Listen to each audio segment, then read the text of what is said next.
Rick James used to come through, Natalie.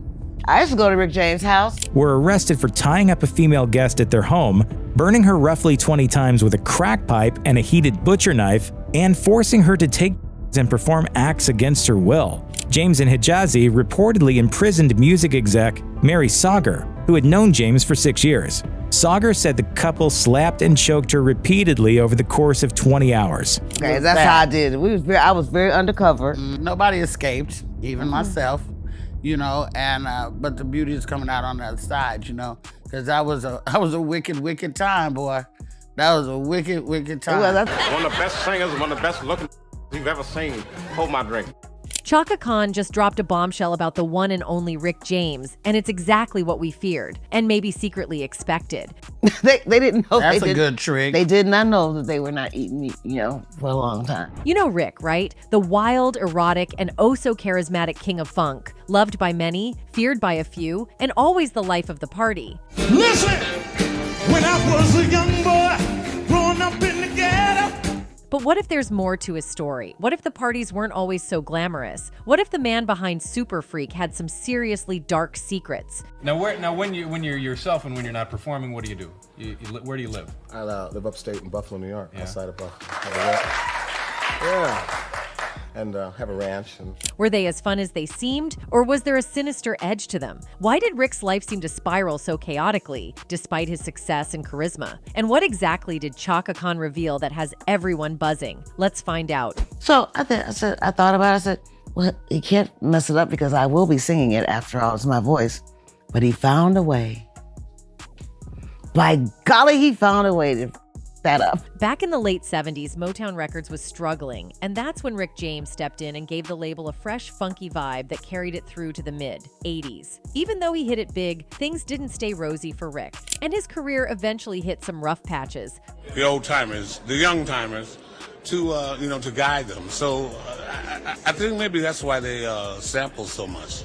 A lot of folks have wondered why things went south for him. Rick James had actually been with Motown before his big break, but it didn't pan out initially. He grew up in Buffalo, ran away to join the Naval Reserves, and then ditched the Navy for Toronto. There, he joined a band with future Buffalo Springfield members Neil Young and Bruce Palmer, and Goldie McJohn from Steppenwolf. They called themselves the Mina Birds, got signed to Motown, and recorded some tracks, but nothing ever got released. I was a little apprehensive, you know. I was a little, it's different playing places where you never played, you know, and you don't know how the reactions are going to be, you know. Footage of the Mina Birds on platforms like YouTube showcases James singing in a style reminiscent of a youthful Mick Jagger. According to Jenkins, at heart, Rick was a rock and roller. Regrettably for James, a member of the band betrayed him to the military, leading to a stint in jail and the disbandment of the Mina Birds. Upon completing his sentence, James ventured to Los Angeles, where he associated with notable figures such as Stephen Stills, Jim Morrison, and Jay Sebring, the celebrity hairstylist who tragically fell victim to the Manson M at Sharon Tate's house. Interestingly, James had been invited to the house that fateful night, but declined due to fatigue. And was found in a bikini-type nightgown with a rope around her neck attached to the body of a man. Among the other victims were Hollywood hairstylist Jay Sebring and coffee heiress Abigail Folger. And with that, Rick James's struggles grew day by day. The new music documentary, Bitchin', The Sound and Fury of Rick James, gives us a look at his complicated life.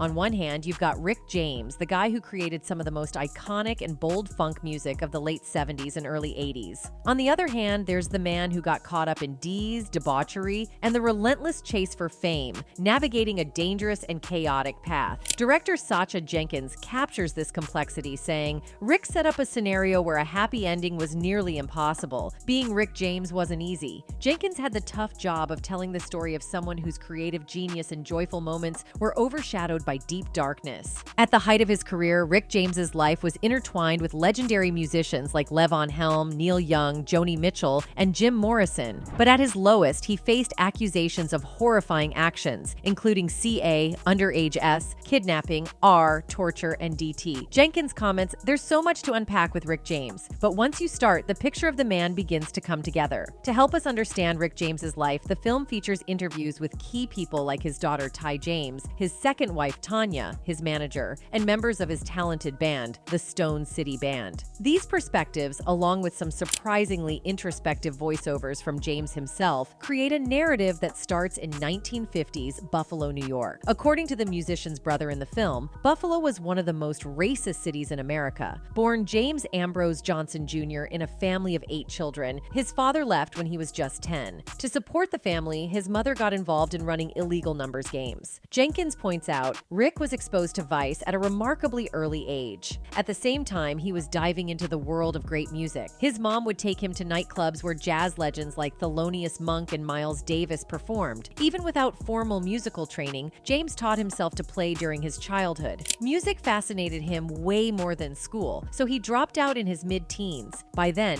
he was already into D's and minor criminal activities, which led to multiple stints in jail. And my mother was kind of moving around at that time, so I only seen her sporadically when I was small because she was always trying to do her own career. One's teenage years are often filled with rebellious moments we look back on and regret. Usually, it involves cursing at our parents, playing music too loud, staying out late, and just generally being a bit embarrassing. But for Rick James, things were a little bit more heated. Though his mother worked as a dancer for Katherine Dunham, she also worked as a numbers runner to make ends meet. It did give a young James the chance to see acts like John Coltrane, Etta James, and Miles Davis, but it also introduced him to the underbelly of society more quickly than most. That's a double-edged sword because the government, I shall say, has taken away the music programs out of school. It wasn't the only thing James experienced at a young age. In his autobiography, Glow, the singer also claimed that he lost his virginity at age 9 or 10 to a local girl of 14. He suggests in the book that his kinky nature came in early. S would go on to be a permanent fixture in the themes of James' songs and would supercharge his releases like a few artists could match. However, before he would spread out on his own, he would end up performing alongside Neil Young in the Mina Birds. James joined the Navy at age 14 or 15, lying about his age to avoid the draft for the Vietnam War. The singer had already picked up a penchant for narcotics and theft by this time in his life, and there was hope the Navy could go some way to straighten him out. However, that was soon dashed as he failed to turn up to his fortnightly reserve session aboard USS Enterprise. It also gained him a ticket to Vietnam. I don't know. I think it's a combination of my band and Stone You City bet it Band. is. Yeah, the band and my engineer, Tom Fly. Seeing the devastation of the war effort, James fled the U.S. and made his way north of the border. Arriving in Toronto, the singer was viciously beaten during his first moments in Canada. Luckily, his life was saved by a trio of men, one of them being Levon Helm, who intervened in the beating. They invited him to watch them perform as part of Ronnie Hawkins' backing band, and a young James caught the bug for performing. Sure, I mean, there's a lot of music came out and success for Rick. In Toronto, he made friends with Neil Young and Joni Mitchell and began to set in stone his vision for a musical career. He founded the Mina Birds, the group which fused together soul, funk, and rock and roll, and quickly became a known face around the city, sparking the kind of wild audiences he would become famed for. After moving to Los Angeles, James became a key member of the growing counterculture movement and was more than friendly with the rock set at the front of that particular charge. Jim Morrison even gave the singer his first acid trip. And the first gig we ever did with him, his first solo, he was like so rambunctious. He was so happy to be playing this music, In 1973, James finally broke out as a solo star, having toiled with bands and being a silent songwriter for some years. He signed with A&M, where he released his debut single under the name Rick James, My Mama. After forming the Stone City Band, James released his debut album, Come Get It. In 1978, which included a top 20 hit in You and I, as well as Mary Jane, a James classic. He continued to release music at an alarming rate, and by 1981's Street Songs, James's most commercially driven record hit the shelves. He had already produced 5 albums of astounding funk jams. It was on this album that James enacted his own musical ethos, punk funk, and produced his biggest song ever, Super Freak. The single sold over 1 million copies, and it saw James release 2 more gold albums. But throughout it all, James maintained a troublesome image, and looking back, what was once deemed as provocative now feels closer to predatory. The singer's overtly S songs and his insatiable thirst for S made him a difficult entity for the mainstream to ever fully embrace. But he found countless fans on the wrong side of the railway tracks. Things started to go wrong in a truly harmful way in 1989, following the release of the singer's 11th album, Kickin'. The record flopped in the UK, the only place it was released, and James lost his deal with Warner Bros. The following year. By this stage in his career, James's DA had grown from marijuana in his teens to and C. By the end of the 80s, the musician was freebasing crack C in his Beverly Hills mansion, even using tinfoil to block out onlookers in a move that one can only describe as cracky. When I stopped snorting and started smoking, then that's when my addiction skyrocketed, because after you have that first hit of Things took a decidedly darker turn when in 1991, James and his girlfriend Tanya Hijazi were accused of kidnapping and holding 24-year-old Frances Alley as their S hostage for up to 6 days. They tied her up, forced her to perform S acts, and burned her legs and abdomen with the hot end of their always-in-use crack C-pipe. It is the kind of accusation that one expects to hear in a horror movie, not the repertoire of one of the finest funk musicians modern music had ever known. He went to prison for doing just that. Doing something kind of doing that. I believe he, like, him and his girlfriend, like, tied Took up a some bitch girl hostage, and burnt her with crack.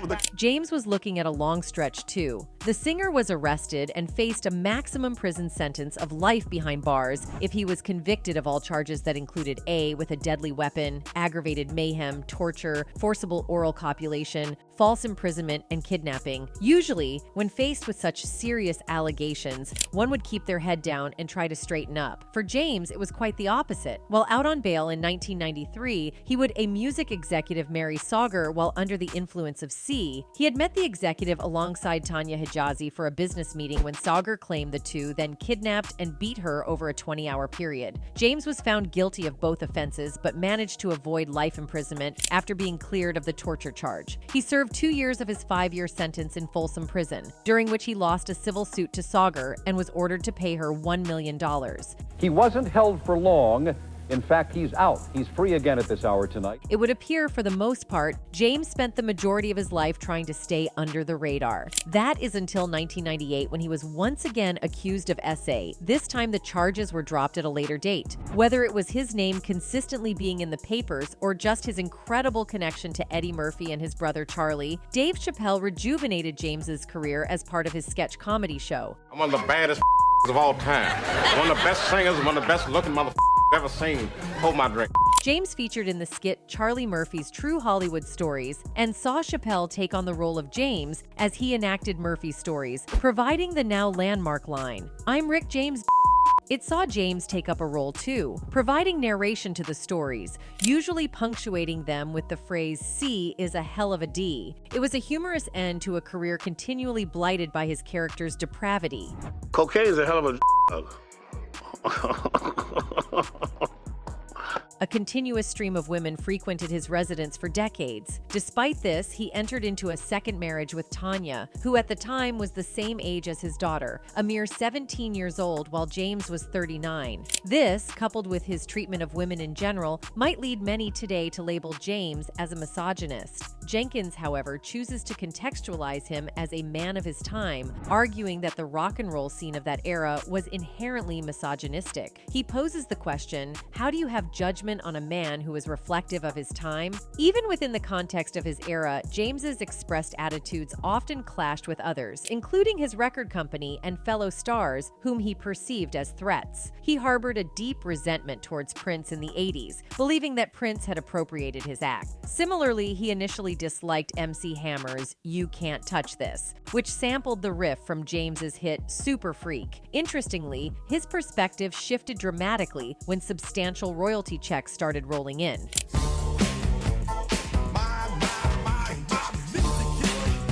As James's own album sales declined in the late 80s, he attributed the slump to the record company rather than acknowledging any diminishing creativity on his part influenced by his D use. A confrontation with a Motown executive during which he issued threats led the label to redirect its promotional efforts toward Lionel Richie instead of James. His lowest point came in the early 90s when he was convicted of various crimes related to the kidnapping and torture of women, resulting in a 3-year sentence at Folsom Prison. The tragic cycle of addiction persisted within Rick James's family, affecting his son Rick Jr., who also grappled with substance dependency. Rick Jr. doesn't feature in the film, as he is currently serving a 17-year sentence for what Ty describes as a variety of misdemeanor charges. Me. Don't claim nobody else shit. Only in 2020, James' estate was sued for $50 million by a woman who accused James of when she was only 15 years old at a home for troubled youths in New York back in 1979. As of now, the case remains ongoing. James died August 6, 2004, and left behind a troubling legacy. Though he claimed to be free from C following his prison sentence, the D was found in his system during the coroner's report. One can easily point to the troublesome childhood James experienced, or the explosion of Ds as the root of the singer's problems. That said, to solely do so would be to void James's responsibility for his own actions. In the recording studio, he was a maverick, a singular visionary with an uncompromising attitude and a refusal to bend to others' wishes. We must accept that in his personal life, he was exactly the same way. Given his involvement in a diverse range of historical events, James was the Forrest Gump of funk, a presence ubiquitous in significant moments. James' wide-ranging connections and appreciation for good music made him a welcome figure. Back in those days, there weren't many individuals of color who shared his enthusiasm for bands like Buffalo Springfield. In this regard, he parallels contemporary youth of color whose musical influences span a broad spectrum.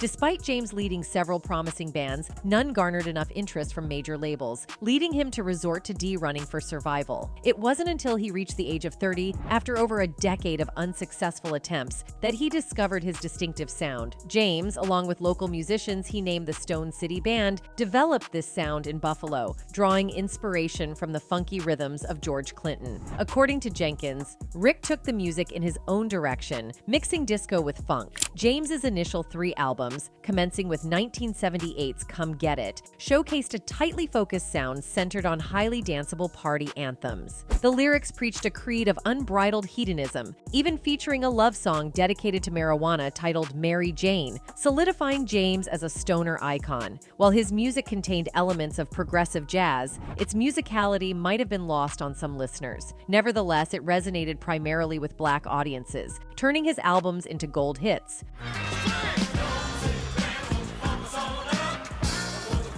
By 1980, with the release of his 4th album, Garden of Love, James broadened his perspective. The album included love songs and a track titled Big Time, which conveyed his apprehensions about the excesses of stardom that ultimately befell him. Simultaneously, he harbored a desire for that level of fame. His breakthrough came in 1981 with the mega hit Super Freak, a dance cut infused with new wave elements designed to appeal to white audiences. Ironically, the album containing this hit, Street Songs, featured James's most socially aware songs, delving into the ghetto life of his youth. This success demonstrated that he was more than just a purveyor of party music. Furthermore, it empowered him to serve as a producer for other acts, creating hits for artists like the Mary Jane Girls, Tina Marie, and The Temptations. In the film, James humorously explained his ability to write well for female artists, stating, "I've been such an asshole to them. I can reverse and write from their point of view." When Ty James first encountered her father, he was living a life of opulence in every conceivable sense. Her mother had taken away both Ty and her brother Rick Jr. during their childhood, severing all ties due to their father's uncontrollable behavior. While the musician reveled in luxury, Ty and her brother barely scraped by in the toughest neighborhoods of Los Angeles.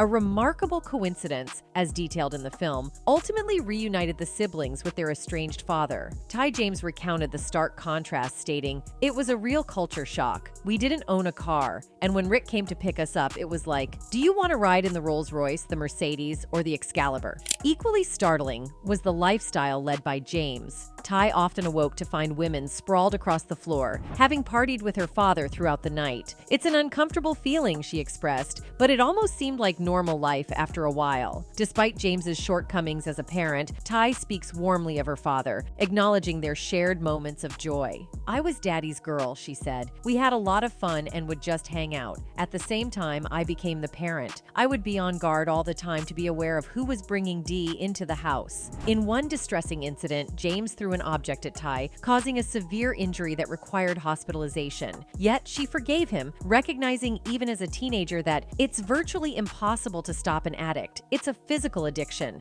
Throughout his life, the impact of DA was evident. However, who actually was Rick James as an artist? The super freak, the inventor of punk funk. Yet history has kind of let this pioneer of brittle, bruising good time groove slip from its memory. It's hard to imagine nowadays, but he even had a huge influence over Prince, so Rick James said. Anyway, that bravado is what made him great, and it's perhaps what made his life so full of ups and downs. Well, hey, Rick James, of course. No, but it's, we put a lot of love. We're a tight family. We put a lot of love into what we do.